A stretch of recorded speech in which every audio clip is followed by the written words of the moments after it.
We are going live.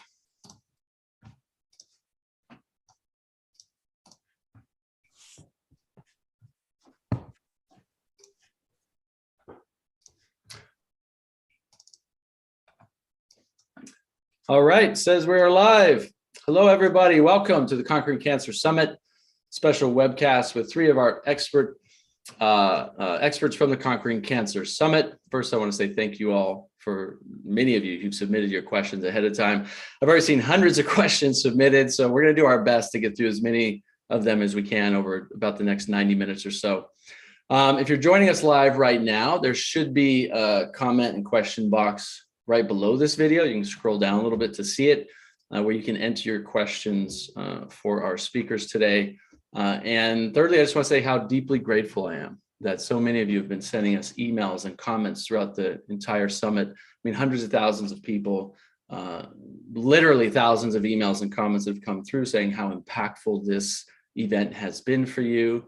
And that's why we do this. I mean, we do this to help empower you and help save people from the fear, help people learn how to live longer, healthier, happier lives, and really empower you with leading edge science and evidence-based information to support you on your own healing journey, whether it is just being healthier and more vital and more energized, or preventing cancer or other chronic diseases, or you have a cancer diagnosis. You try and learn as much as you can to help empower yourself or a loved one or even a patient. I know we have a lot of doctors who are attending us as well, to empower yourself or your loved ones or your patients to take back control of your health and do everything you can to help your body heal. That's why I'm really excited for our speakers here today. As a little side note, if you've not yet ordered your empowerment package to own the entire summit, this is the last chance to do so at the discounted price. There should be a link somewhere on the webpage that you're looking at. So to get hundreds of dollars worth of bonuses, all the 60 interviews that I did for the entire summit, all the transcripts and audios, and even you can have it on a flash drive, or you can take it anywhere you go. To get it at the highest discount, this is the last chance. So click the button on this page to secure your lifetime access to the summit, and you'll get all the $700 or $800 of bonuses that come with it. Without further ado, let's dive into the webcast. So tonight on this live webcast, we are joined by three experts who are going to answer many of your questions as possible. I'll be moderating between the pre-submitted questions and live questions that you're sending us during this live event. And we will have the replay out available for a couple of days after this as well. So quick little side note, this is not medical advice. This is informational only. If you are seeking medical advice for your specific condition, please consult your integrative oncologist or one of the experts from this live webcast, or any of the experts from our summit. So first off, we have Dr. Joel Fuhrman, MD, who's a New York Times bestselling author of Eat to Live and Eat for Life, as well as PBS celebrity and founder of the Eat to Live Retreat Center in San Diego, California. Dr. Fuhrman, thanks for joining us. My pleasure. Looking forward to it. Next up, we have Dr. Michael Karlfeldt, who is a naturopathic oncologist and founder of the Karlfeldt Center in Boise, Idaho. Dr. Karlfeldt, thank you for being here with us. I'm very excited about it. And next up, we have Elaine Gibson, my dear friend, who's a two-time cancer conqueror and stage 4 cancer thriver. And she's the founder of Renewed Living, Inc. Elaine, thank you for being here. Thank you. Excited to be here. All righty. So let's dive in. I'm just going to start going to questions that have come in on the website. And we'll kind of popcorn around and we'll start getting into some really interesting information, certainly helpful and empowering information. And I want to go with one about preventing cancer because we've had a lot of questions come in about prevention. So let's start there. Shirley's asking, how many days of water fasting can potentially prevent cancer, and how often should I do a water fast? So Dr. Fuhrman, let me start with you, and then if Dr. Karlfeldt or Elaine, you want to jump in, feel free.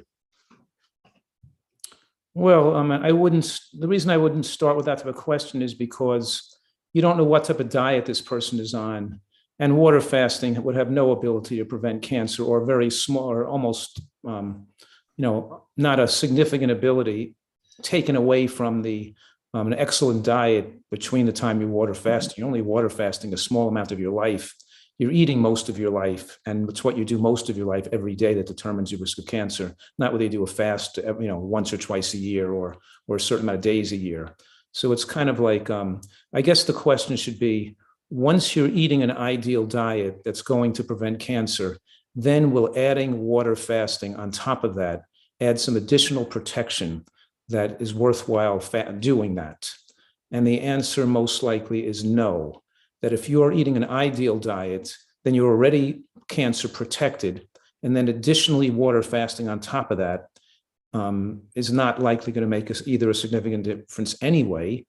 However, time restricted eating or not overeating and having your catabolic window when you're not digesting food by eating an earlier dinner or a lighter dinner, so you're fasting every day for like 12 to 14 hours, that could decrease cancer rates significantly because you're doing something every day that impacts your whole life in the long term. So, and even when people fast, 2 or 3 weeks on water, which, as you know, I wrote a book called Fasting and Eating for Health that's all about water fasting and the value and benefits of it. And I do utilize water fasting for people with lupus and ulcerative colitis and certain conditions, asthma, to facilitate a full recovery. But the prolonged use of water fasting has a bizarre and unpredictable response on treating people with cancers. And it's not generally our primary methodology of treating people with cancer. And as a preventive measure, it's all the factors that make for great health and longevity. And that's living a healthy life, maintaining a low body fat, being very insulin sensitive, and having a diet containing micronutrient excellence.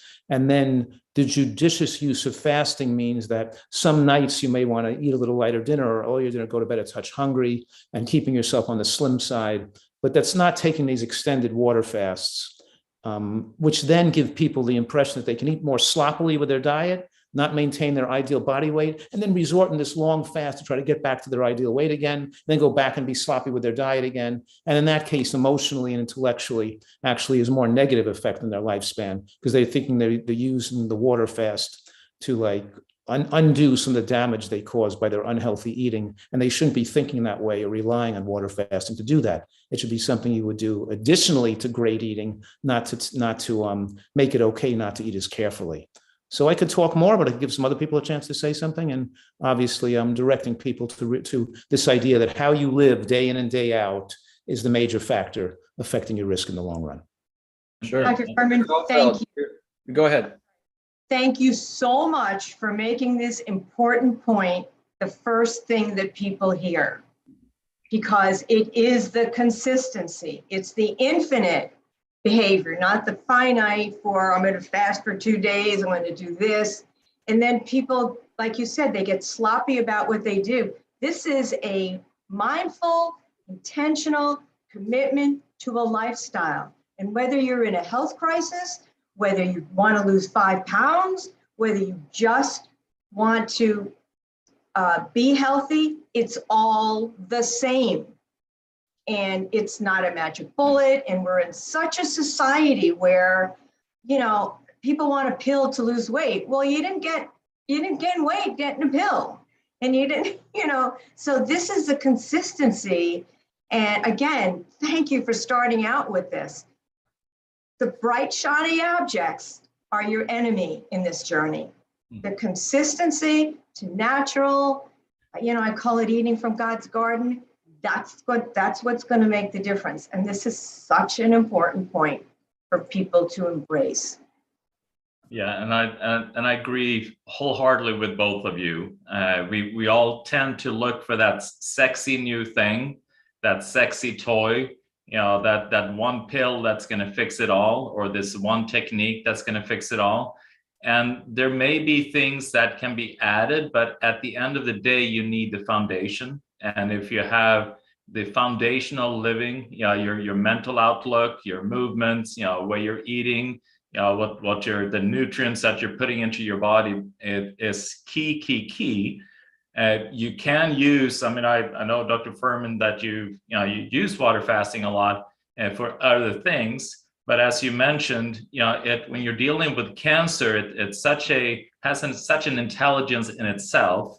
So if you push your body, what can happen sometimes is that if you degrade your body too much, we have the issue of with component of autophagy, where we are eating the kind of diseased tissue first, but also with cancer, especially when it's in a process of metastasizing, it needs components in order to build itself. So it is going to be looking for tissue material in order to be able to set up camp in other areas. So to do a prolonged fasting, you are then breaking down, muscle tissue that can then be used for cancer to set up shop in other locations. So to maybe do it in short terms, from my point of view, to kind of stimulate the immune system a little bit, but long term, you need to be very cautious about. And the whole key is that you got to have that foundation first as to what it is that you're eating, what you're putting into your body, and your lifestyle. So I absolutely agree. Good answers. Thank you for that. Yeah, let's move on to the next question. That was a wonderful place to start and lay a great foundation. This question is from Slajana, who says, thank you so much for the summit. It was full of new information. My question is, HER2 breast cancer metastatic, which supplements may I use with no interference with chemo? Do you have, Dr. Karlfeldt, we'll stay with you since you just finished up. Do you have any recommendations, any studies you know of supplements that are safe to use without interfering with chemo, or might even contribute to the effectiveness of chemo? So there are a number of ones out there that you work with HER2. I mean, curcumin is always a very safe one to do, because it shuts down so many different cancer drivers, along with supporting then the body's ability to detoxify a lot of chemicals and metals that can then drive HER2 activity.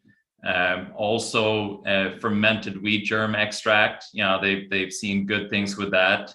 Quercetin is another one that they've seen really good things with. EGCG, and with EGCG, you want to make sure, because it is can be put a little stress on your oxidative processes, and it's good to support that with a full spectrum vitamin E, at the same time. So those are good things to start with. I mean, there are a bunch of other things you can do as well, but that's kind of those are good, safe one, and they tend to work very well with the majority of the chemos out there. Thank you. Dr. Furman or Elaine, anything to add? Maybe just a couple little things. One is we do sometimes recommend some fasting the day prior to chemo to make the body more sensitive and more actually a little weakened to before the chemo hits. And I think the question is, are there any supplements that are unsafe during chemo? Because there's no reason a person can't use up until the day before. I mean, there's no reason why the supplements we're using for people to prevent and reverse cancer are still going to be maintained throughout their sessions of chemo, and there's no reason to take them away. There's even a lot of false information that, giving things that are antioxidants or DHA that you can thin the blood and bleed, or you could cause the chemo not to work, which is really not proven. The same healthy eating should be maintained through chemo. You shouldn't try to go onto, rice or any kind of junk food diet thinking you're going to accelerate the chemo that way. Eat super healthy, fast the day before you're receiving the chemo, and then get the chemo and go back to eating again. And so the same supplements, the mixed mushroom extracts, the astragalus, the EGCG that was mentioned, you can all use those in the curcumin, the turmeric, and the curcumin extracts are all fine to use during chemo, except the EGCG extract itself. We want to make sure the dose is not that high because chemo could stress out the liver, and the EGCG uses the same systems, the detox mechanism. So you maybe would cut that dose in half. But depending on the dose people are on, we don't want to give people more than, let's say, 300 milligrams. So probably during chemo, not to take more than 150. Most people are taking between maybe 100 and 200, spaced out over the hours of the day and night. And then we just cut that in half to make sure there's but they wouldn't have to even eliminate it. And even the same thing, we're giving people a little bit of omega-3 fatty acids, maybe 100 to 250 milligrams a day. It's not going to cause bleeding. It's not going to interfere with chemo. They're not taking 10 fish oil pills a day or grams or 5 grams of fish oil that could be contraindicated with chemo or surgery. But with the little tiny nutritive dose we're giving people, it doesn't really have to be stopped to cause any problem either. So essentially, there's magnified fears, and there's not much things you really would have to change. And just to kind of continue in that vein a little bit, you have the omegas. They've done studies with the omegas and seeing the people that are off of things like good quality fish oil or omegas, or vegetarian sources of omega, and versus the ones that are on it while doing chemo, and to see that the outlook always is better with the people on some good quality omega while they're doing chemo. And that has a lot to do, obviously, with the cell wall membrane, its health, its functionality, and that becomes key in order to be able to trigger the apoptosis or the cell death of the cancer cell.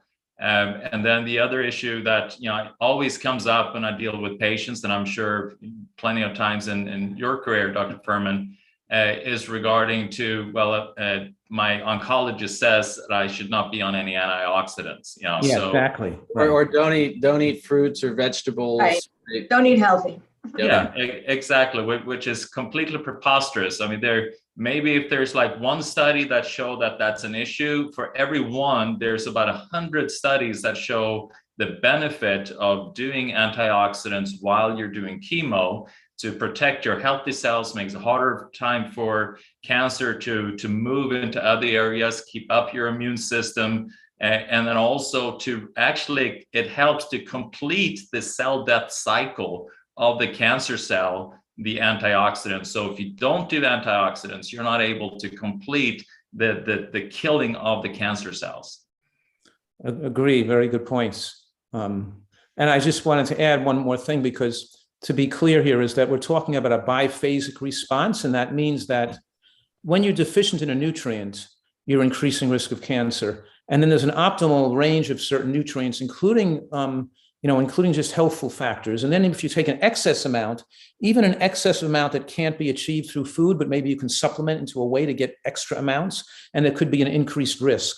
The biphasic response means that both too little and too much could cause problems, but the sweet spot in the middle is the optimal range. And then therefore, so a person could show a study that too much causes a problem, and another person could show a study that too little causes a problem. But we're saying that optimal immune function, the ability of the body to defend itself, is when you hit that sweet spot in the center. And that's going to the water fasting question in the beginning. Anytime you do things extreme, you throw off the balance, and you want to stay in balance. You want to find, your body wants to be able to find that healthy state. So that's why you don't do extreme things. Right, like super high dose vitamin D, or letting people be deficient, or taking huge amounts of fish oil. Where the whole thing is hitting the optimal spot. Too much vitamin E, for example, could be not negative too. All right, so Elaine, I'm going to start this next question with you, but I want each of you to take a couple of minutes to answer this, because this will be really interesting to see where this goes with each of your responses. And I encourage everyone tuning in, take a piece of paper and write a column here with Elaine, Dr. Furman, Dr. Karlfeldt, and write down their responses on this, because you'll be able to kind of see where they're each at, which I think will be incredibly valuable for everybody tuning in. So this question is from Florence, and she's asking, what are the top 8 alternative treatments for cancer? And so how I'd kind of reframe that for the three of you is, Elaine, what are your top 8 protocols that you followed that you feel absolutely helped you reverse stage 4 cancer? And then for both Dr. Furman and Dr. Karlfeldt, what would be your kind of top 8 foundational, not knowing the patient, not knowing their situation, whether it's it's prostate cancer, breast cancer, not knowing that, what would be your top 8 kind of foundational cancer protocols in order from 1 to 8? And so Elaine, we'll start with you. Okay, well, I don't come from a medical background. I come from being a Jewish grandmother who was not going to accept the fact that she wasn't going to see her grandchildren grow up. So I basically went on a journey just to figure it out. I had nobody that I knew or anything like that. And So here's the basis of everything that I did, and this was my journey. I was confused until I came across Dr. Otto Warburg. And when I understood that cancer, being an anaerobic cell, cannot live in the presence of oxygen, everything I did from there was based on the concept to feed my cells. And that's how I knew to go forward. I did do low dose chemotherapy, IPT, and I had it. I actually had it with acupuncture a lot. Interestingly, that was part of it. I did discover, and I still use ionized hydrogenated water. It filled my cells with oxygen. I've really come to understand that we get in trouble when I call it, our cells are starving. So that's the concept that I live by. So the water flooded me with oxygen, and every day, how do I get alkalinity and oxygen in my body today? So also I use, and I still do, far infrared every day. I did it then, we're talking 11 years now. So I still do it almost every day. Having had non-Hodgkin's lymphoma, from here to here, I'm very concentrated in that area. So I do far infrared. I am a huge green juicer. So I will tell you that until I found the lifestyle, I was in trouble. And everything I do is the lifestyle. So I come from a different place. So I am a huge green juicer, and I mean green. There's no fruit in my juice. I eat my fruit, I don't drink it. I am high raw. Everything, 90% of what I do still is plant-based. I have become a big meditator because that is so key to letting go of that fear that you actually talked about, Nathan. That fear is so debilitating. Being in the past or worrying about the future. So meditation, all my clients meditate. I bribe them to meditate. I'll meditate. And I do timed eating. You know, I'm very much in that cycle. So I'm going to say probably 5 days a week. I'm doing intermittent timed eating. How long do you fast for? How long do you restrict? I'm going to say that I really look to keep to an 8-hour window of eating. Does it always work? No. But I have to understand that I do the best I can. And once I get into the routine, then it's easy. And I want to say that one of the most important things that I have found in working with people is to get the environment in place, get my house in place so that I know what to grab for and know what you need to support you according to however you live. For me, sometimes I get my juice made for me. There are some things that are there is no negotiation. I'm a good 32 ounces of green juice every day. On a good day, it's more than that. I use CBD oil. I use mushrooms. I use tiger tail. So I do a lot of those kinds of supplements. And I guess that's self-care. You know, self-care is a big deal because when you are going through it or when you are done, the hardest part is when they say you're done. Are you ever really done? You know, are you done? And then you go back to this horrible lifestyle. These flowers are always in my office,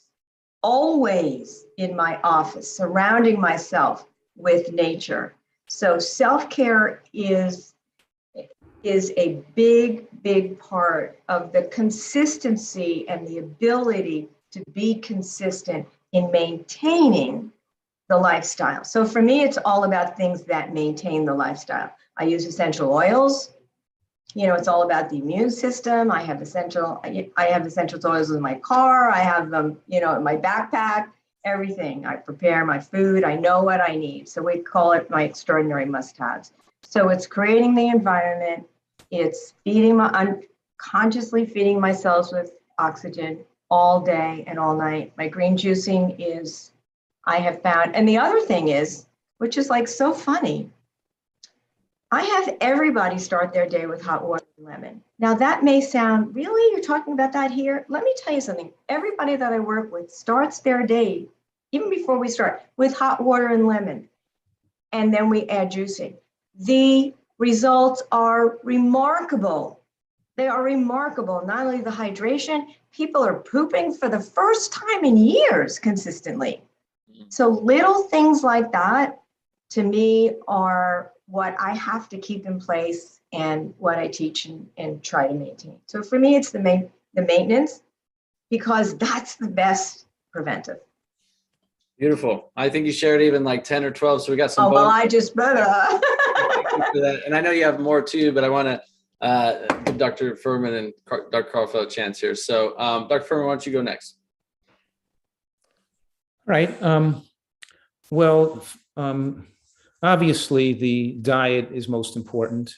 There's the number one, maybe number 1, 2, 3, 4, 5, and 6 is the diet. Absolutely. Yeah, I think you're pretty serious about the diet then, huh? Yeah. And I coined the term nutritarian diet to give you the idea that it's rich in plant-derived nutrients and it has a wide variety and diversity of plant foods in it. And I think we're finding that the most powerful and consistent scientific findings over the last decade was that a diet, not just removing the animal protein to reduce cancer, but increasing the plant protein. Mm-hmm. So it's a combination of making sure you have plant protein adequacy. And that means that the macrobiotic diet, the fruitarian diet, the potato-based diets, these are not optimal longevity cancer-fighting diets. We have to get the proteins from green vegetables, beans, nuts, and seeds to have the full spectrum of nutrient absorption and bioavailability for strong immune system. Because even though we're trying to reduce IGF-1 with animal protein reduction, you don't want IGF-1 to drop too low, because then you get immune system inhibition and you get more sensitivity to certain cancers when you get too low IGF-1. Again, it's that sweet spot.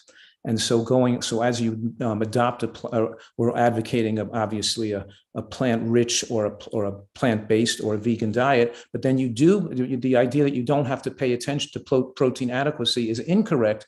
You do have to pay attention to protein adequacy, and utilizing hemp seeds and edamame kit lentils and kidney beans and broccoli rabe and bok choy, and eating green vegetables and eating seeds like flax seeds and chia seeds are terrifically important. I think flax seeds and chia seeds are my top 5 things I would mention, because they have such powerful anti-cancer effects, just dramatically protective in studies. Of course, not just eating mushrooms, but I want people to eat 4 different varieties of mushrooms. They can use shiitake as the base in their soup, but they should spend the money because they're cheap anyway. They look like they're expensive because they're paid by the pound, but they're so lightweight that utilizing the different mushrooms, including trumpet and oyster and lion's mane and all the different types of that are available and organic.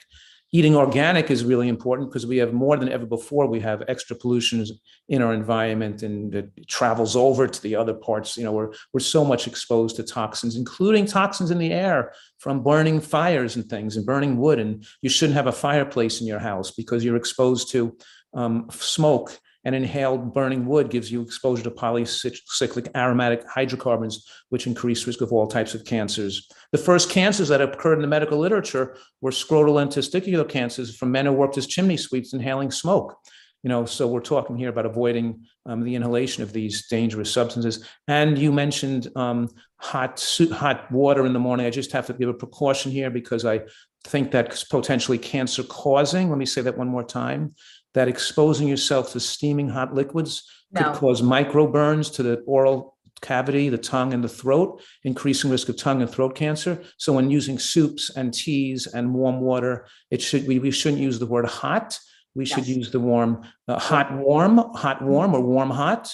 And so it's not going to cause burns. It should cool for a while before you eat it, not right off a pot that's boiling. I had an uncle that died of tongue cancer, by the way. He always had a cup of tea next to him, drinking hot tea all the time, which then causes the crimes. And just like overly spicing your food. But let's get back to the basics again. Juicing, of course. Right, we're talking vegetable juicing, not fruit juicing, which Elaine made a good point. But I don't recommend people use that much juices, because if you're doing, I recommend it between 16 and 20 ounces of juicing, not over that. Because if you're doing so much green juicing, then you're going to expose yourself to an excess amount of ITCs. And the ITCs, the isothiocyanates from the bok choy and the kale, are so powerfully anti-cancer protective. But if you go too high, then you'll suppress the thyroid and also cause pro-oxidation instead of antioxidation effects. So we do with 1/3, 1/3, 1/3 juice, with 1/3 cruciferous, cabbage, bok choy, kale, 1/3 lettuces. And people underestimate the value of lettuce and things like that, with the incredible effect it has on the microbiome, with the suboquinones and things that support the growth of good bacteria. And of course, you could put some carrot and beet in there to flavor it, or ginger or lemon, with other things in there. But we do keep people 2 glasses a day, 8 to 10 ounces twice a day. And not to go up to the extra high amounts, because then we might see thyroid suppression or excessive exposure to ICTs through juicing that you couldn't expose yourself to if you were eating the food, because you couldn't eat that much food. So no matter how much food you were eating, salads, broccoli, bok choy, arugula, watercress, chewing these foods, then we're going to juice it and accelerate them to an unnatural level that you couldn't achieve through a healthy diet. I guess you guys are hearing my dog in the background. That rain. She's like, Yeah. Hey, I want to go outside and play. Right. I just heard my wife, so my wife's going to take her. But so I do also, recommend. So these compounds we're all agreeing on, to add to the mushroom extracts. And I'm saying try to get 4 different types of mushrooms, but also take the full 10 or 12 mushrooms, add mushroom extracts to that. And of course, the mixture of the EGCG and the curcumin and turmeric compounds and the astragalus and the beta-glucan, that these supplements work synergistically, and we bathe people's bloodstreams instead of the way we use the supplements with cancer. So that the difference is, I'm taking maybe one pill of a supplement, my Ultracell, that has turmeric and ECGC and astragalus and all these mushrooms. I'm taking one of that in the morning and one of that at night, but that's not the way we treat people with cancer. We time it out through the day and night. So they take one at bedtime and one when they wake up, they wake up in the morning. And then we have them take one every 5 hours all through the day for every awake hour. And some of people get up to go to the bathroom in the middle of the night. We even have them take one then, because we keep these compounds in bathing the bloodstream and the cells at all times. So we're utilizing them different in a cancer patient, because some of these compounds have cellular replication. They interfere with cellular replication. And by only taking it once or twice a day, like I'm taking it, may give the cancer cells a chance to live a little bit and activate themselves a little bit. We don't give them a chance to have any exposure without getting bathed in these anti-replicative compounds. So we dose the supplements differently. So maybe we're giving it 5 times a day, not twice a day, that we're using it preventatively for. And of course, emphasizing again, organically grown, because we're eating so much volume of raw food. Like the lunch is a giant salad that's a 9-inch bowl, and not a 6-inch salad bowl, with all those healthy foods, including scallions, very important. The scallion, red onion, the green vegetables, the cruciferous. And then you're aware when people are eating that in the cell wall of the scallions and the green vegetables, in the green vegetables, the green cruciferous, you house that myrosinase enzyme. In the onion and scallion, you have that alliinase enzyme. And these, unless you break open the cells with your teeth when you're chewing it, you're not going to get the benefits of the formation of these anti-cancer compounds. So we teach people this, the mindfulness, and I say these 3 words: chew, chew, chew. In other words, we have to make sure they liquefy everything in their mouth. So they have to be mindful when they're eating a salad to completely liquefy it, because the juicing is not enough. We have to eat the salad, mix it with the bacteria in the mouth, chew it really well, and because that magnifies the benefits of these compounds. And then lastly, maybe not lastly, but then there are some foods that we're making an anti-cancer soup. And we are using some cooked foods to increase the protein absorption, the absorption of some nutrients. And so the cooked soups we're using, if we're adding the other more bitter cruciferous, like mustard greens or turnip greens or broccoli rabe or, into the soup, and we're putting leek in the soup and different types of things, then we're going to make these anti-cancer soups by fully pureeing the onion and leek in the blender while they're raw. So the chemical reaction occurs in the blender to fully activate those compounds. Because, when you cut an onion, it makes your eyes tear, you form the sulfonic acid. You put the onion chopped in the soup or put it in a hole, and then you blend it into the soup once it's cooked, you'll deactivate the beneficial anti-cancer compounds. So we teach people the way to make the soups, the way to make your bean soups with the vegetables in it is to prepare the green vegetables and blend them in the blender while they're raw. So it forms the ITCs.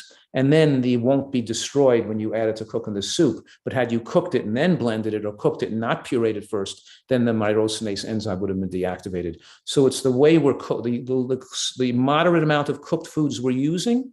They are not baked and broiled and roasted. They're not things that form acrylamides and darkened and browning, and we're cooking things conservatively, water-based cooking like soups and stews. But even when we're making a soup or a stew, we're carefully using a certain recipe technique to maximize the retention of the anti-cancer nutrients when we make that soup. Other than that, obviously, the things we didn't mention, probably, were just getting the stress out of your life. We talked about sleep and getting your body, having adequate musculature with low body fat. But of course, we're talking about sleep and peace and happiness and laughter and love, all those things to make your life be as emotionally as rewarding as it possibly can, pursuing your passions, and your ability to emote and care for the world around you, including care for other people. It's not necessarily how many people love you, it's how many people you love. It's your ability to love others and to love the outside world that has the best effect in your health.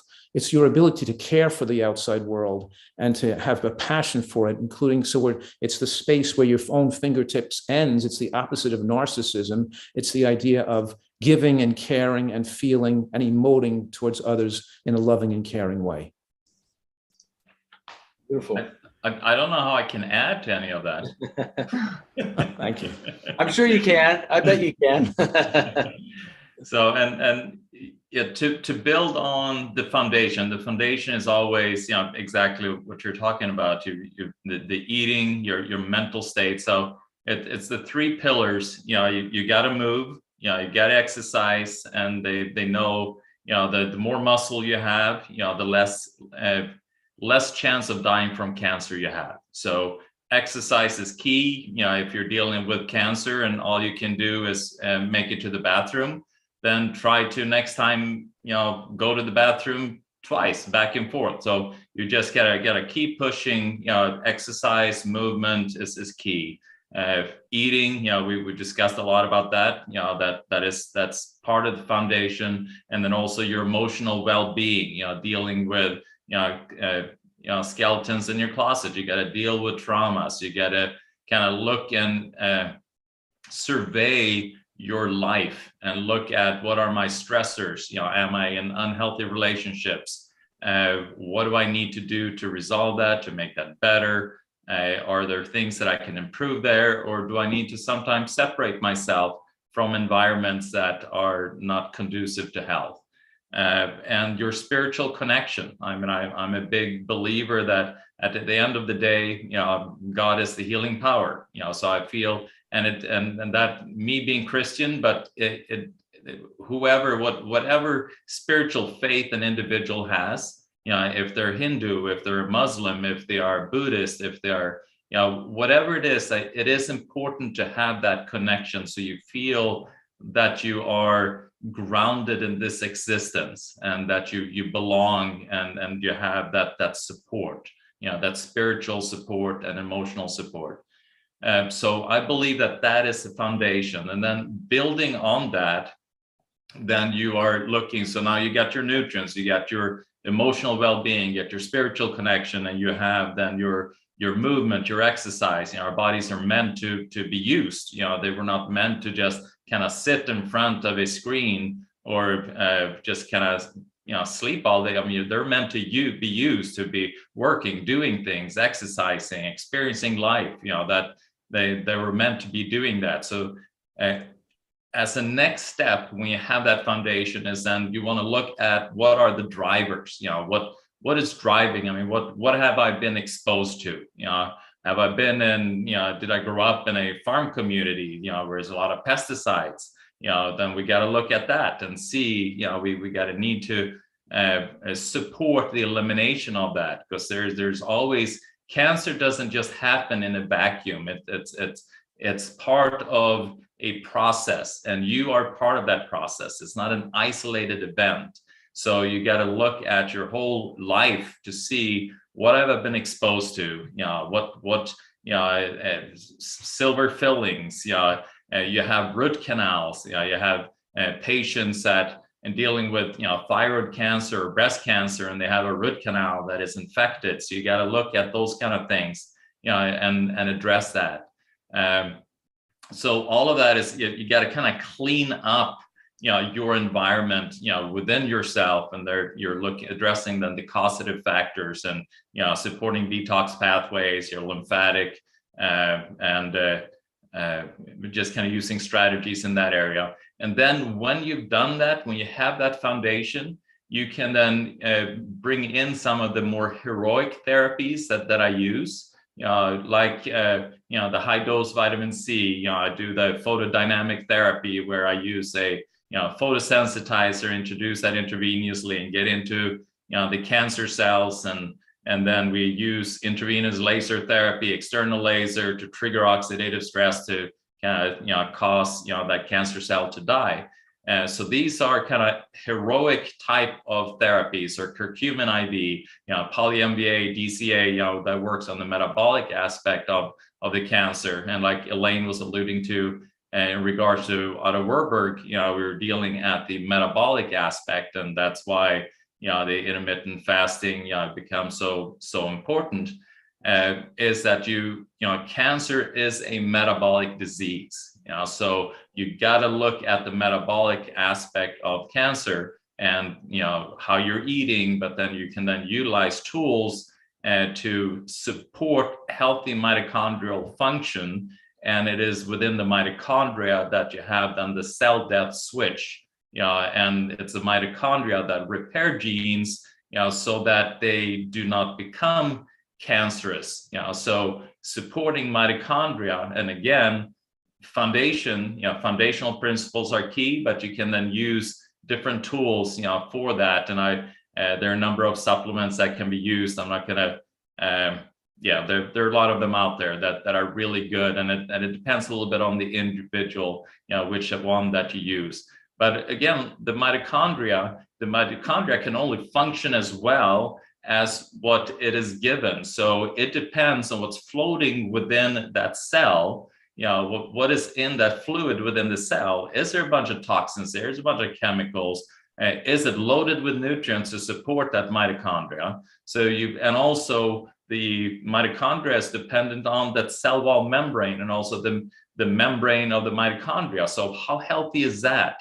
Is that inflamed? Is that, are there heavy metals stuck to it? Is it rigid? Is it so you got to look at all these things to support the mitochondrial activity. And so by supporting the metabolism within the cell, you're then supporting the cancer. And then you can then, again, the different heroic therapies that I use, you can then push that harder as long as you have the foundation. You can combine that with hyperbaric oxygen therapy. I love hyperbaric oxygen therapy, but in cancer, I usually want to combine it with an oxidative therapy like high dose vitamin C, or like artesunate, or like the photodynamic therapy, so that because if you're going to oxidize the cancer cell, you need an oxygen within the cancer cell. And that's one of the things that, like with chemo radiation, they fall short, because cancer is a very hypoxic environment, doesn't have a lot of oxygen within itself. And chemo radiation, they depend on oxygen existing within the cancer in order to be able to oxidize it. So that it becomes really important to make sure that you support that kind of environment if you are choosing to do oxidative therapy. So and I'm like Elaine, Dr. Furman. I'm not sure if I counted, but but that's kind of the bird's eye view, from where I'm sitting. That's fantastic. Like I said, I hope everyone's taking notes, because there was just a whole 3 books worth of powerful information, decades worth of information just compiled for all of you in the last 15 minutes. So thank you all for taking the time to answer that question. I think that was incredibly powerful and useful. I'm going to go to. We got through 3 questions out of 100. But what's nice here is you're actually answering many questions at the same time. So that's why I'm bouncing around to find other ones that might be different. That's what I love about these, is you answer one question and you often answer 100 people's questions at the same time. So I'm going to answer this one just really quickly, because I was just looking at it and this is a fast answer. So Doris is asking about fiber and asking if things that you buy off the shelf like Metamucil, are they good for you even with eating high fiber food? If someone's not sure they're getting enough, can those other things be good, or is it harmful? So a couple quick things. One is Metamucil, I would never recommend to anybody. By itself, I would consider it a toxic product. I mean, it has citric acid, which is often from genetically modified corn, which people don't realize what citric acid is often made from. It's got natural and artificial flavors, and even natural flavors are typically very artificial as well. Some of those can even be endocrine disrupting. It has yellow number 6, which if there is something that has a color and a number behind it, avoid at all costs in any products. And it has aspartame. Aspartame in it is actually a known carcinogen in some recent studies in rats and mice. They found that it increased tumor size. So Metamucil by itself, I would never recommend. And so the second part of that question is, can you add off-the-shelf fibers to your diet? Of course you could if it was just organic, clean, simple. But why would you? You would never need to if you're eating the type of diet that we're talking about here. If you're eating a nutritarian diet, if you're eating a plant-rich diet, if you're eating nuts and seeds and beans and vegetables and fruits and berries every single day in large amounts of it, we're talking, breakfast, and even healthy grains, oats and quinoa, these kinds of things. If you're eating these for breakfast, for lunch, and for dinner, you will have enough fiber and actually the fiber that your body needs to build a healthy microbiome, to feed your microflora, to help, eliminate toxins from your digestive system, and, help you be going to the bathroom at least 3 times a day. You've got a good amount of fiber in your diet when you have, solid, not mushy, but more solid type of stools, and you're going about 3 times a day. A lot of people I talk to go once a day or once every other day. And if that's you, that is a serious concern. It is a serious concern, and you are, likely not getting enough fiber in your diet. And you can be those toxins can be re-entering into the bloodstream. You're basically creating a perfect environment for parasites and candida, fungal overgrowth, these kinds of things. So again, the simple answer is you don't need these kinds of, even a simple organic fiber supplement if you're eating the type of diet that we're talking about here today. Maybe I could disagree with that or want to add anything? Yeah, I can add a couple of things. One is, there's a certain limit to how much you can eat based on the space in your stomach. So we're trying to getting to people eat a big serving of salad for lunch as the main dish. So they're trying to eat, with includes lettuce and cruciferous and onion and tomato and other raw vegetables. But I can't get everything in there because I want to eat a big salad. So I take some of those raw vegetables and we split it for dinner time. So then you're chewing a lot, maybe the bok choy stems and jicama and radish and raw pepper and snow pea pods. And so I'm having another bowl of different types of raw vegetables in front of my dinner before I have my dinner, maybe serving of something cooked.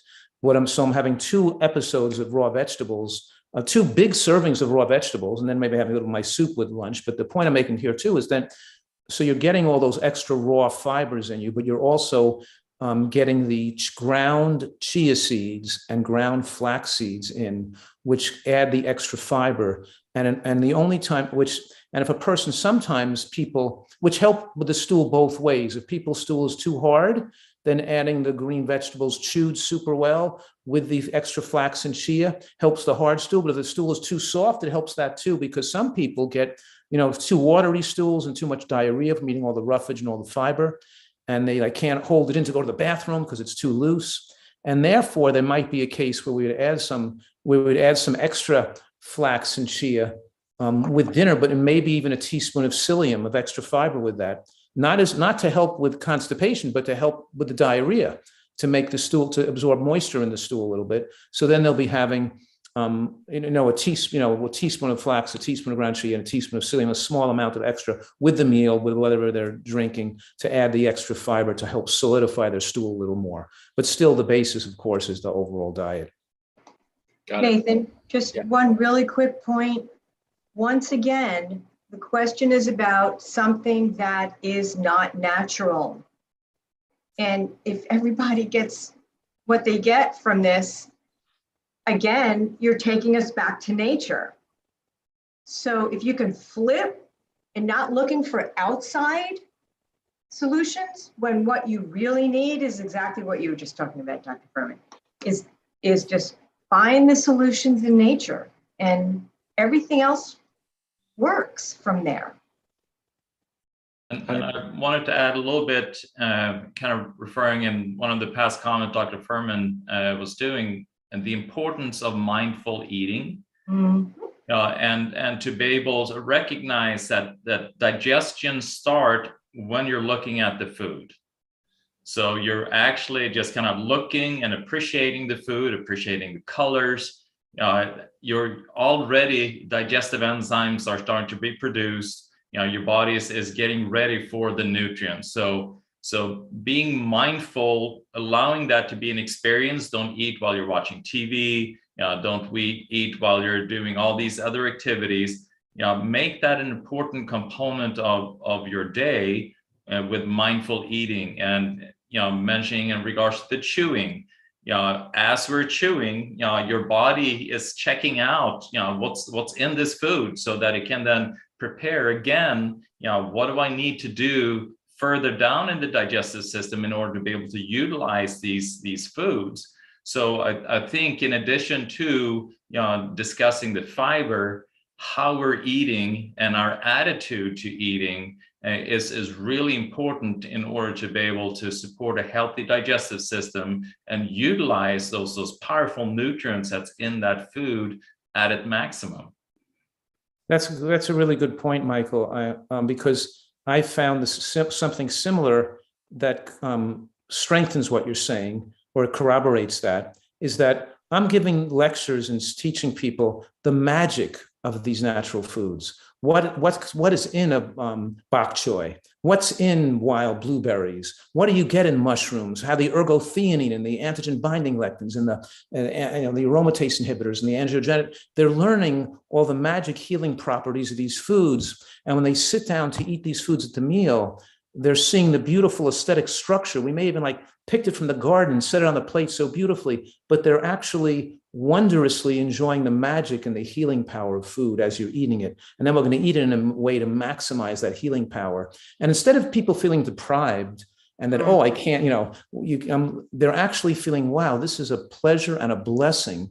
The fact that nature put forth these foods to heal the body, and we're going to utilize them to make them taste delicious. With a great salad dressing, so we're going to appreciate them as we're eating them, both aesthetically and scientifically. So now you're emotionally at peace and intellectually at peace, because you're eating the right food for your body, and you're intellectually proud of yourself for doing it and respecting the wonder of nature that's there. That the people in the American diet, they're shoveling food down their throat.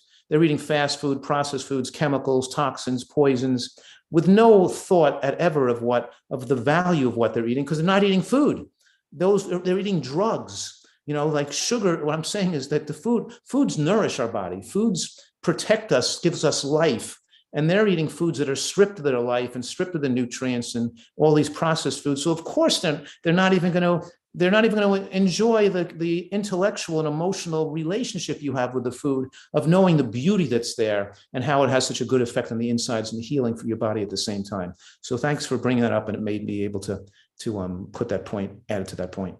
Yeah, I love that. And one thing also with food, with natural plants, is that it's not only just the components, all the beautiful, polyphenols and phenols and vitamins, minerals, and all that. It's also the intelligence that exists. It's how things are structured within natural food. I mean, here it is. It exists in an environment, and you have sunlight, and you have all the nutrients going into it. But it's how all of that is structured, and that structure brings intelligence into our beings. And that intelligence is what we feed on in order to be able to function appropriately, more over and above just these structural components. So thank you. Yeah, I can testify to that too. And not only, eating this way primarily for well over a decade now, but I was just at Dr. Furman's retreat, Eat to Live retreat in San Diego this past weekend. We're filming for a new masterclass that we're releasing, I believe this coming March. And, you sit there at the table, and I mean, it's just, it's such a beautiful assortment of colors and tastes and vibration. Like the food is beaming, and it's living, and it's nourishing your body as you eat it. Right. And this is the way I cook at home too. This is the way all of you tuning in can eat and cook at home. I mean, Dr. Furman has great cookbooks on this. Elaine coaches people. Dr. Carl Felt also consults with patients all over the country. This is something we have to learn how to do.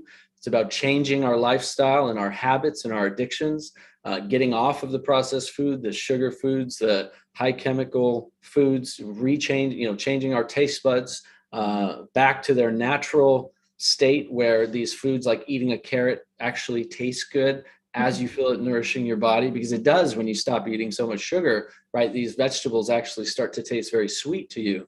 But we have to get off these hyper palatable, highly processed, highly chemically enriched, infused fake foods that are killing us. They are literally killing us. I was sitting on an airplane flying back from San Diego, and I watched, half dozen people sitting around me pull out their McDonald's and their, Pizza Hut and things like that. And literally I'm watching them eat it, and I'm like, does this person know this is not even food? It's poison. It's, it's literally destroying their body. It's, contributing to their body then, being inflamed and leading to cancer. Obviously they don't know that, or they wouldn't be eating it. Right. And I just felt sorry for them, but I'm not going to interject in somebody's meal and say, hey, do you know that cause cancer in your body? I felt sorry for them. And then I thought, hey, we're doing a live webcast. So we can talk to thousands of people around the world about this. And so here we are.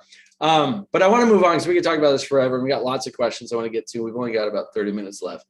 So I want to get to Jose. Jose's asking about, he says, if my prostate cancer stage 4 PSA has gone from 62 to 0.13, so from 62 down to under 1, is that good news, including possible healing? I mean, the short answer is, I think that's great news, right? A healthy PSA, it's definitely 0.13 is in a really healthy PSA level, where 62 is way into the cancer range. But Dr. Furman, Dr. Carlfeld, do you want to comment on that?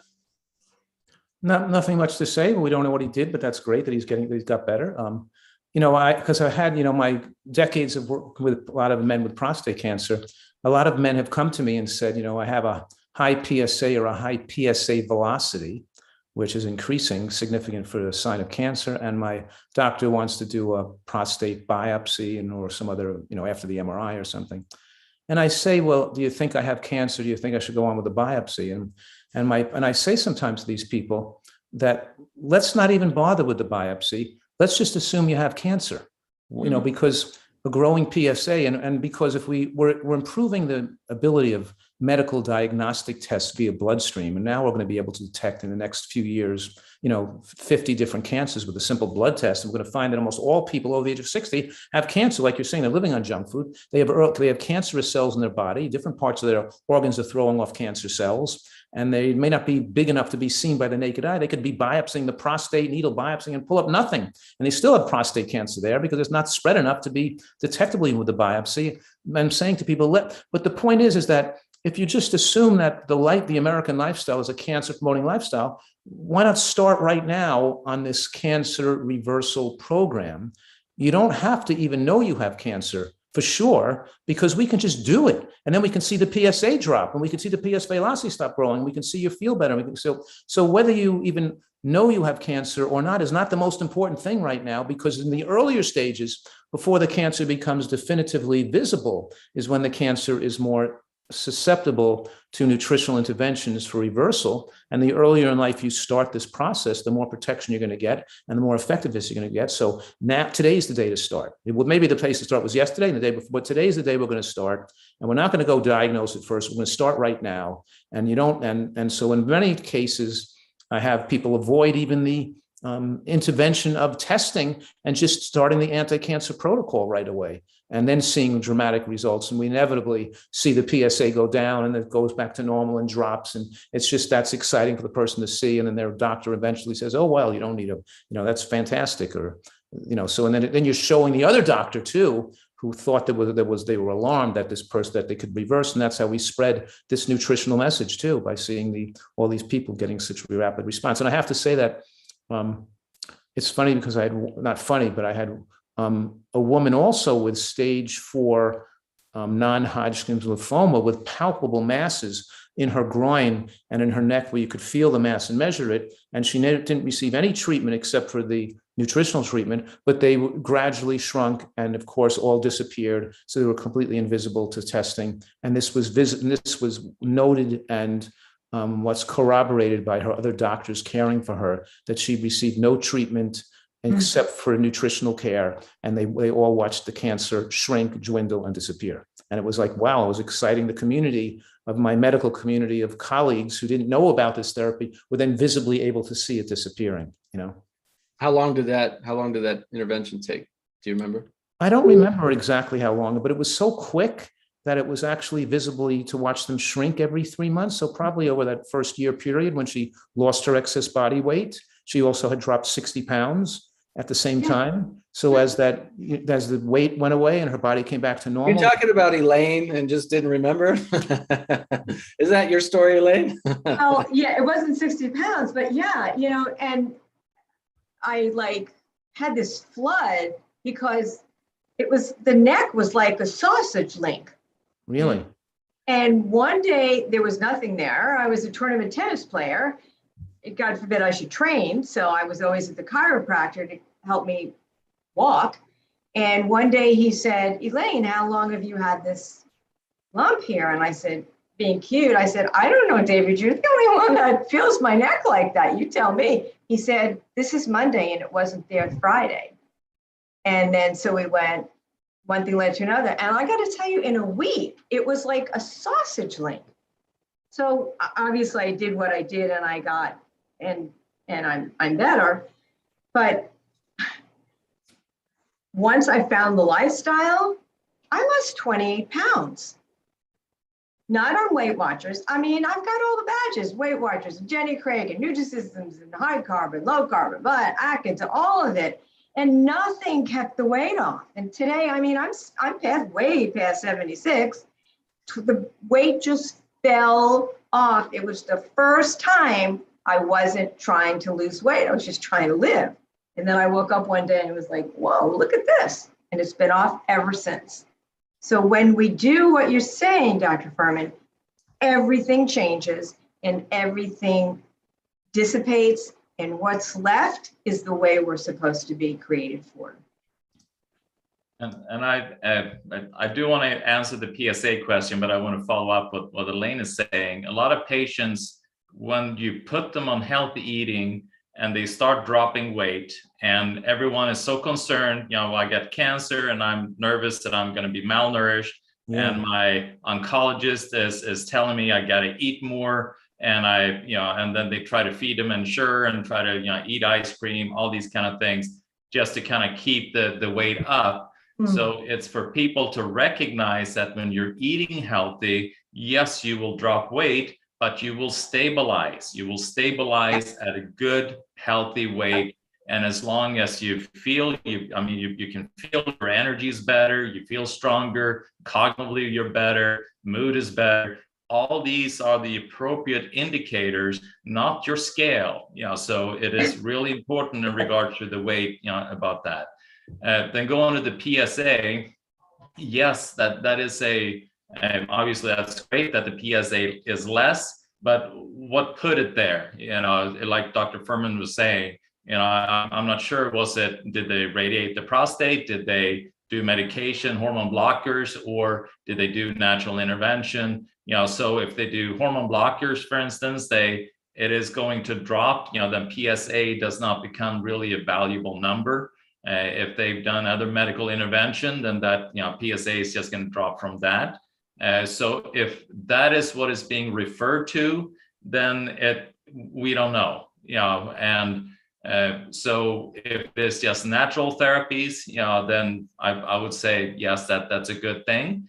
I would assume it's a great thing, but it is also to recognize that cancer is a chronic disease and it's a systemic disease. So to just look at one location at one moment in time is not the full measure of where you're at. So it doesn't mean that, it's great, now I can relax, I beat cancer and we're over and done and I can go back to life. No, it is, you got to maintain your lifestyle, you got to do what it is that you did, to put the cancer in remission, so to say, or put it in a place where it's not as active.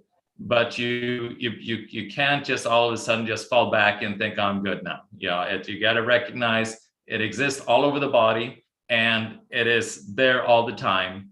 So you always gotta work on it systemically and holistically. Excellent. You made excellent points.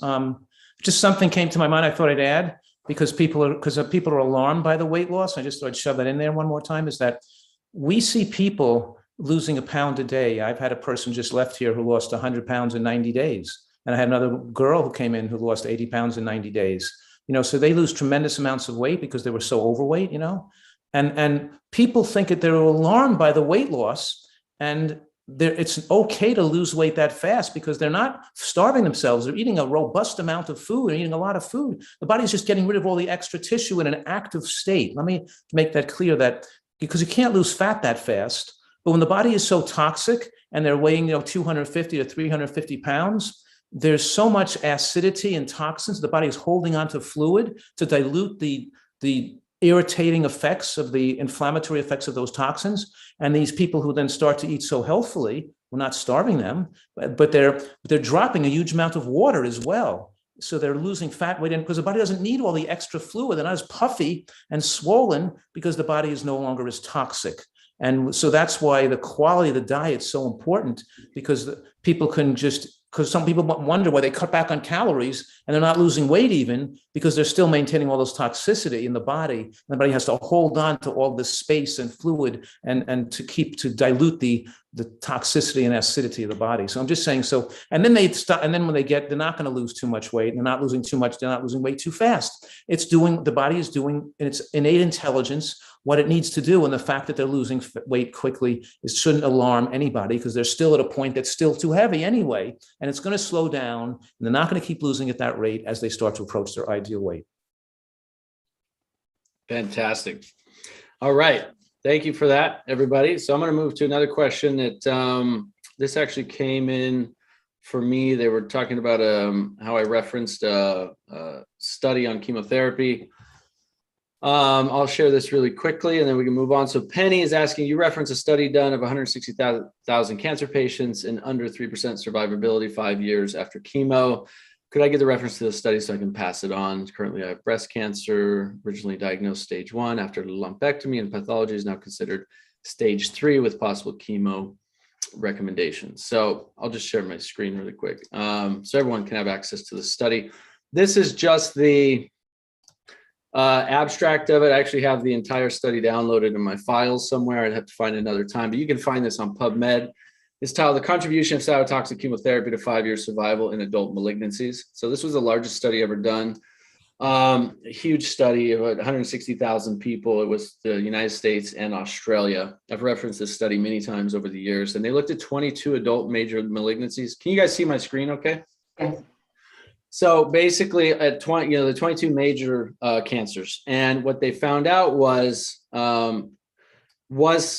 chemotherapy effective to increasing 5-year survival rate? And what they found was in Australia, it was only 2.3% effective, and the United States was 2.1% effective. So that's grouped amongst all 22 adult malignancies, to be fair. It also has a lot of different factors to take into consideration, whether it's chemotherapy with radiation, without radiation, with surgery, without surgery. So a lot of those factors, change some of these things. But at the end of the day, the conclusion from this is the largest study I've ever seen done on chemotherapy and 5-year survival. What their conclusion was that it is clear that cytotoxic chemotherapy only makes a minor contribution to cancer survival. And as we can see, 2.1% in the USA and 2.3% in Australia. And they're saying just the 5-year relative survival rate for cancer in Australia is now over 60%. So adding 2.3% with all of the potential downsides that chemotherapy brings to the body, is it worth it? Well, that's up to each of you who are choosing your own path for your own healing. But knowing this kind of data is important. Now, to be fair, I looked through every single particular kind of cancer that was done in this study, and testicular cancer, if I remember correctly, was the highest at 50%. So it actually had it's like the flip of a coin, 50%, complete remission or extended past 5-year survival rate, which again, 5-year survival rate does not account for quality of life. So even if you live past 5 years and they say, okay, you're in remission, right? What is your quality of life? Are you healthy? Are you feeling good? Do you have energy? Or are you sick all the time? And do you have leaky gut now? Because we know chemotherapy actually causes leaky gut and can lead to autoimmune disease, right? Like, what's your quality of life? I look at that more importantly than how long someone survives for. You can survive for 10 years, but if your quality of life is horrible and you're in pain and you don't feel good, I watched my own grandfather go through this with chemotherapy and radiation, where his quality of life went from decent and well and active to pain and suffering, and couldn't even go to the bathroom without being in tremendous pain, right? And then he died from that. He didn't die from the cancer, he died from the chemotherapy and the radiation. This was 2013, which is what has made me so passionate about learning about cancer and helping people with cancer, was watching him go through that. But some of those cancers, out of the 22 major cancers, actually had a 0% improvement. So again, some had 50%, some had 5%, some had 0%. So that's to hopefully answering your question. I'm not telling you do chemo, don't do chemo. I'm telling you to research, learn more, ask your oncologist, with this particular treatment, what is my what is my outcome? What is my survival rate? What can I look forward to? Do you recommend anything else? What other options do I have? And they may not have other options. And so you may want to consult with, some of the experts here or some of the experts from our summit. You may want a second or third or fourth opinion, or reach out to an integrative oncologist or a naturopath, right? Educate yourself as much as you can, empower yourself so that you can take better decisions for your own health. And what we're talking about here, just changing your diet and adding in meditation, as Elaine talked about, and exercising, as Dr. Michael Carfeld talked about, a lot of these lifestyle things, and then see what happens after a few months of that.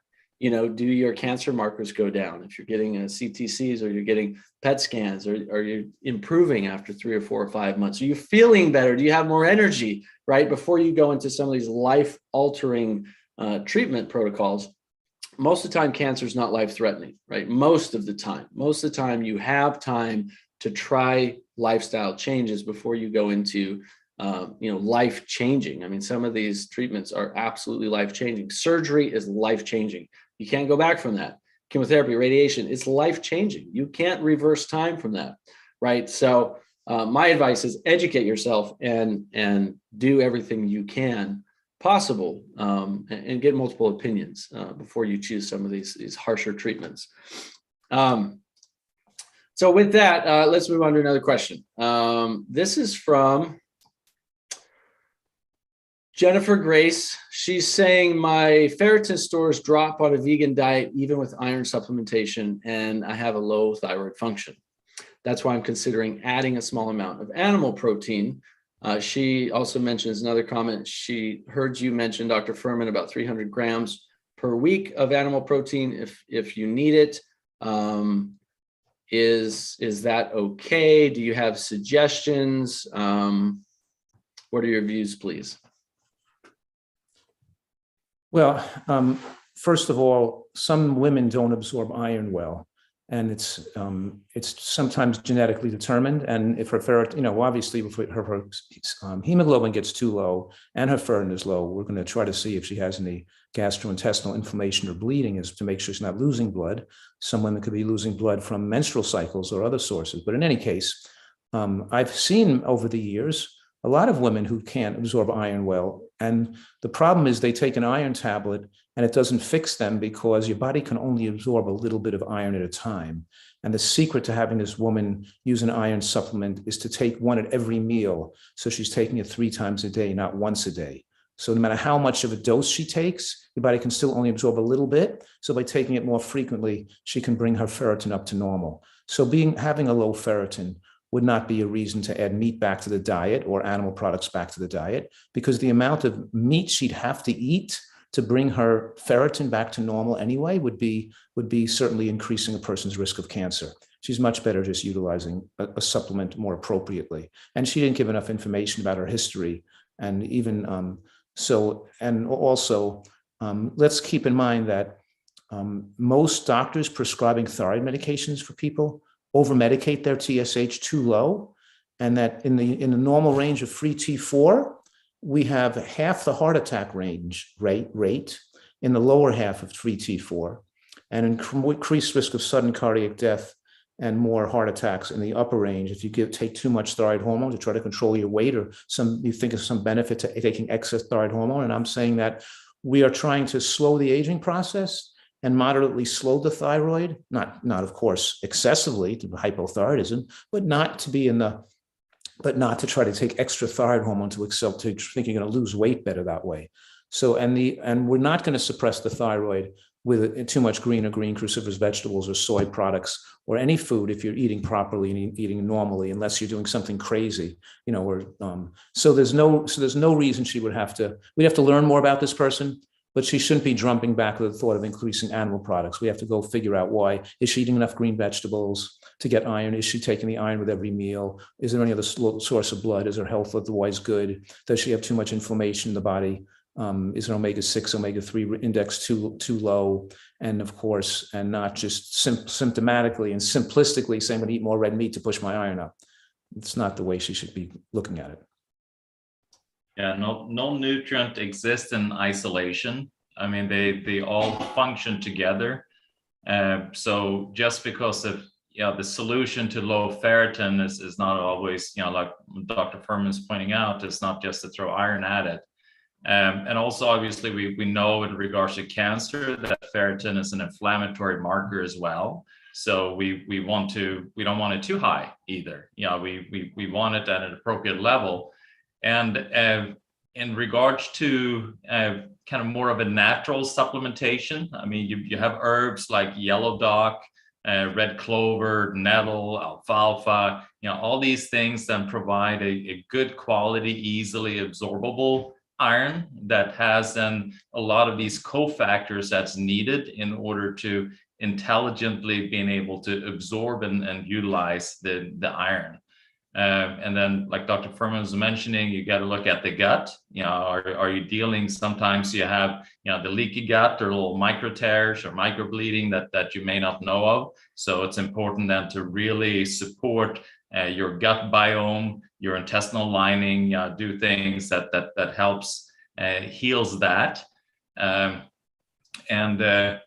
So what else was I thinking? I think that's doing those. And in regards to things like anemia, hemoglobin low, and all these type of things, The green thing's chlorophyll. It looks exactly like the red bloods. You know, it looks like hemoglobin. You know, the only difference, instead of the iron in the middle, it has magnesium, but it has very similar function. So by supplying then these greens, the chlorophyll, you're at that point then you don't need that much iron at that time, because you have that function already within the chlorophyll. Great. I want to get to a few more questions. We only have a few more minutes left. So if we could kind of touch on these ones a little bit quicker. There's a handful I'd like to see if we can get through, because there's a lot of questions about oil.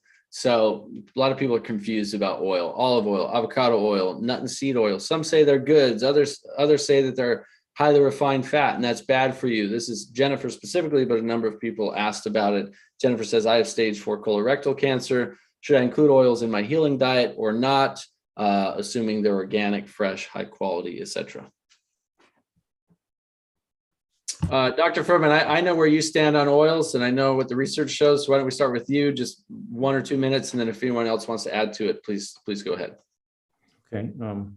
First of all, there's an overwhelming amount of literature to make it so it's solid and non-controversial, is that adding nuts and seeds to your diet, adding those that a diet can be too low in fat, and that optimal longevity, protection against both cancer and heart attacks, has to do with including a certain quality of whole natural foods that contain fat, such as sesame seeds and walnuts and things like that.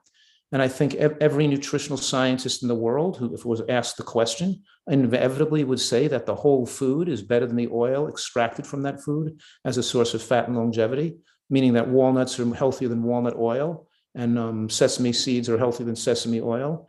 And if we're looking to pick the healthiest foods in our body, then we're looking always to pick the whole food, not an extract of oil from that food. That doesn't mean we're taking the fat out of the diet. We're just eating it when the fat comes in conjunction with the sterols, the stanols, the lignans, the phenols, all the various substances we get. We eat the whole food. And let's make something absolutely clear, that excess fat on the body is a cancer promoter. Inevitably, there's no such thing as a healthy overweight person. And how does a person pouring oil in the food achieve a normal weight? They don't. They're all overweight people with addictions, with food addiction. Because it rushes into the bloodstream so rapidly, spiking up calories in the bloodstream has addictive biochemical addictive features to the dopamine receptors in the brain, like sugar does, because it's so heavily calorically concentrated and absorbed so rapidly. So we have food addicts and oil addicts commenting on whether oil is healthy or not. And the biggest scam ever perpetrated on the world's population is convincing them that oil is some kind of healthy food just because olive oil has better effects than saturated fats from pork lard or butter. And we don't buy a car by comparing it to a junkyard wreck. And we can look at all the studies, and I'm obviously familiar with more than 1,000 studies on this subject.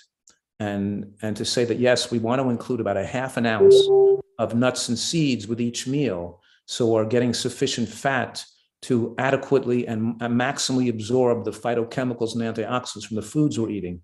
But we want to use a whole food like a walnut or a pistachio nut, not pour oil over the food.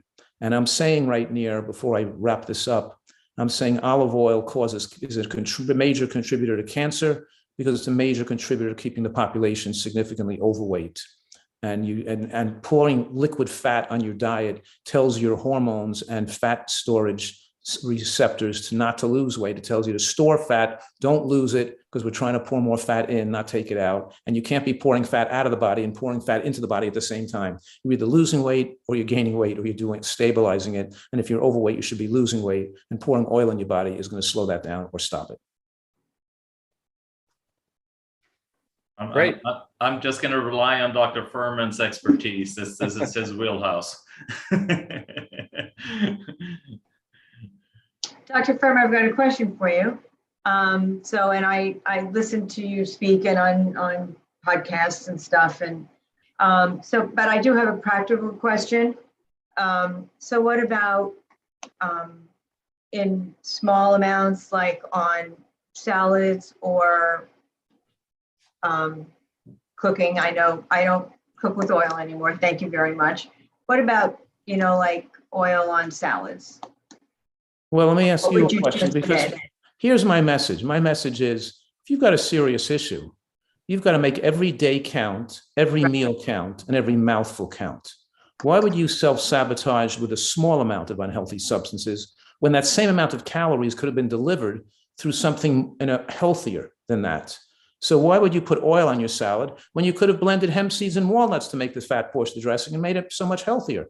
So I'm saying to people this most stupid statement that sounds so ridiculous. And here's the stupid statement, okay? Right. A healthier diet is healthier than one that's less healthy.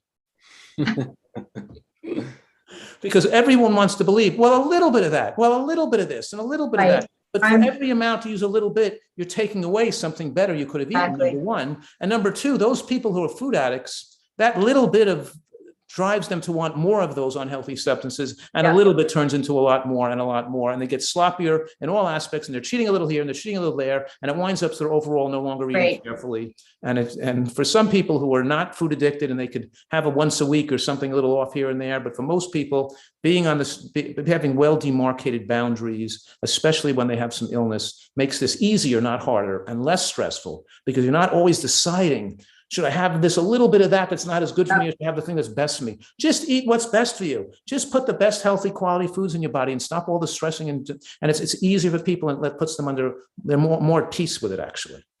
So you have, and I do listen to it. So you have us eating 2 salads a day. What do you have your patients put on your salads? The most delicious and delectable salad dressings in the world.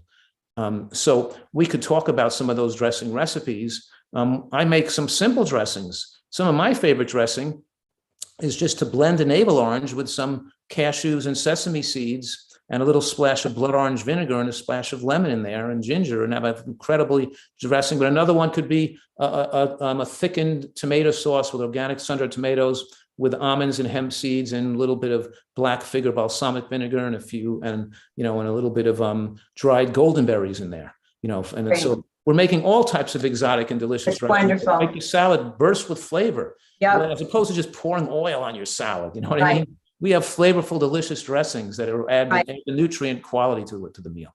I know you do. I wanted people to walk away with something they could put on their salad. Thank you. Sure, thank you. Yeah, I love that. I love the dressings that you've come up with. We have your Eat to Live cookbook. I recommend everybody to, you can get a copy of it, because I've done recipes from there. We've done a bunch of recipes from there, and they're all delicious, healthy. You don't cook with oil. You don't add salt. You don't add sugars, sweeteners. Use the foods for the natural sweeteners and the flavors, and it works, and it's healthy, and it tastes delicious. Right. I love that salad dressing where you're just blending the foods together and you're using as a dressing, and it tastes amazing. Right.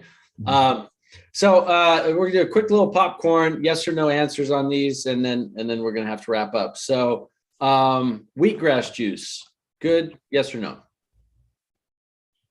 Yes. Sure, why not? Sure. But shouldn't take the place of the variety of all the other things you could be putting in your juice. Got it. It's not one wonder thing. It's the whole portfolio, the whole symphony of nutrients that we get from different types of things. Yeah, absolutely. Even Ann Wigmore did everything else along with it. Yeah. Yep. Okay. When you do chemo, can you still get IV vitamin C? Yes, you should. I mean, from my point of view, you need to, because the IBC, especially in the higher dose, is both oxidative, in addition to protective then for healthy cells. Is soy good for you if you have cancer? I'll say absolutely. Soy is protective against hormonal cancers. It increases your body's ability to fight off, to keep your protein and your immune system strong. And the genistein, or the phytoestrogens in soy, block estrogen from stimulating breast tissue and prostate tissue. They have anti-estrogenic effects, but they stimulate the K1 receptors, the K2 receptor, they stimulate the E2 receptors on your bone mass, helping you maintain muscle and bone strength. So they're beneficial effect. However, there are some caveats here, because there's sometimes with people who have cancers that are in a stage of advancing, we might want to protein restrict to the point of reducing methionine and cutting out, we would specifically directing the intervention to reduce protein more, even if it results in some, this is not long-term good health. This is for people who have an advanced condition that's aggressively, hurting them or going to kill them. So we sometimes may cut out soy and hemp seeds and other high protein foods that reduce the growth of the high growth of cancer. But so in most cases, it's a beneficial food, and it's only rare that we should restrict those high protein foods. Fantastic. On that note, I'm going to answer this last question, then we're going to wrap up, and I'll share with everyone tuning in how they can contact each of you. There was a question about Healin, Healan, Healin 951. Is it beneficial for cancer? Absolutely. I actually did a video with one of the directors from the company. People tuning in, you can go watch that video, learn about the science. What is Healin 951? It's a fermented soy, organic fermented soy product that is amazing, with a lot of scientific research behind it. Induces apoptosis and reduces tumor size, all kinds of things. It's pretty fascinating stuff. That video is on my YouTube channel. Just search Nathan Crane, and the video titled, I think, is "This Food is Amazing for Cancer." We talk about soy, we talk about fermented soy just as foods, and then we talk about that product as well. So this food is amazing for cancer on the Nathan Crane YouTube channel. You guys can go watch that. This was a fantastic session, one of my favorite live webcasts ever. Thank you guys for coming on and taking this 90 minutes to share all of your genius and wisdom and experience with. We have thousands of people tuning in live. We'll have thousands, maybe tens of thousands watch this replay. I think this has been incredibly beneficial. Everybody tuning in now, please, below the video, leave us your comments now. What did you get out of this? What do you think about our expert panel here? What are you walking away with? Are you inspired? We answered actually tons of questions. Let us know your thoughts, share your gratitude for our speakers here. They took the time. I mean, we're doing this the day before Thanksgiving, and I'm so glad that everybody took the time to be here with us. I know you're all probably getting ready to spend time with your families if you're here in the US, and if you celebrate Thanksgiving, wish you all a happy holidays. And Elaine, if people want to reach out to you, where's the best place for them to get in touch with you? Well, our website is renewedlivinginc.com, renewedlivinginc.com, and you can just hit the contact button and I'll get back to you. Renewedlivinginc.com, great. Dr. Carlfeld? Inc, renewedlivinginc.com. INC. Yeah. INC, because Renewed Living wasn't available. Dr. Carlfeld, how can people get in touch with you? Yeah, just go to my website. It's thecarlfeldcenter.com. Fantastic. Yeah. And Dr. Furman. Obviously, drfurman.com, which is drfuhrman.com. Fantastic. Well, thank you all so much. Thank you to our expert panel here. Thank you all for tuning in. I wish you all amazing holidays. And again, remember, this is the last chance to own the entire summit, all the interviews, all the bonuses at the massively discounted price. So if you haven't purchased it yet, I do encourage you to do that. And again, love to hear from you and see you all, and wish you ultimate health and happiness. We'll talk to you soon. Take care. Thank you.